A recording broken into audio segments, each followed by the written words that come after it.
मैया। अब लोग के पुकार सुनो जननी, आओ दुख दूर करू मैया।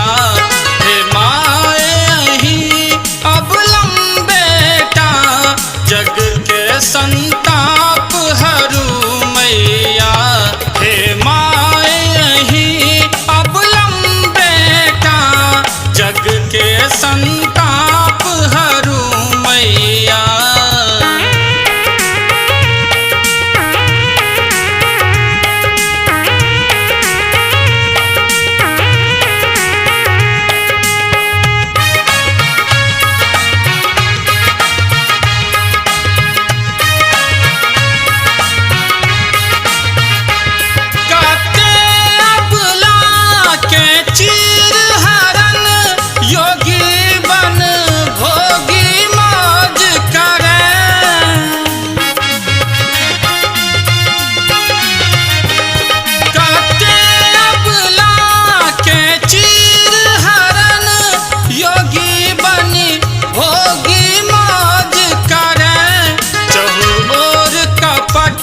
अन्याय बरे जग के सब कष्ट हरू मैया।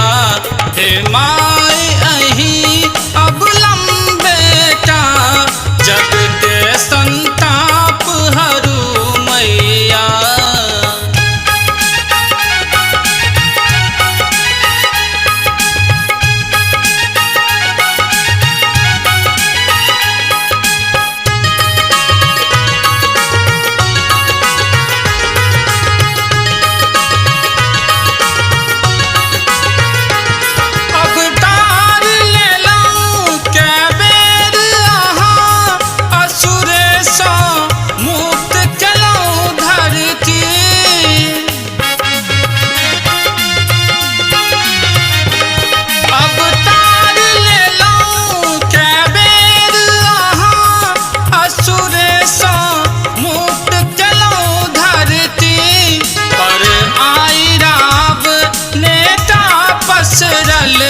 असुरे सो मुक्त करू मैया।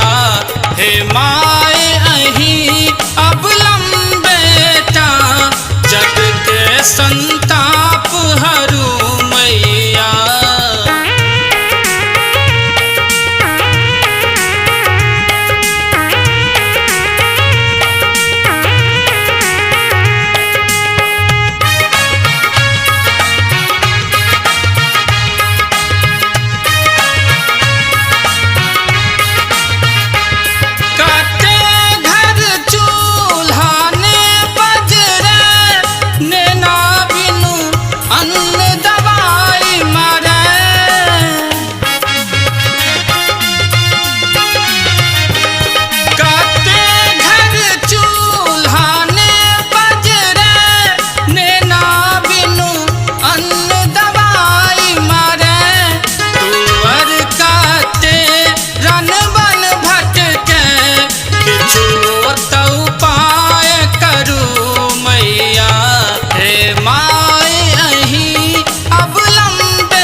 जग के सन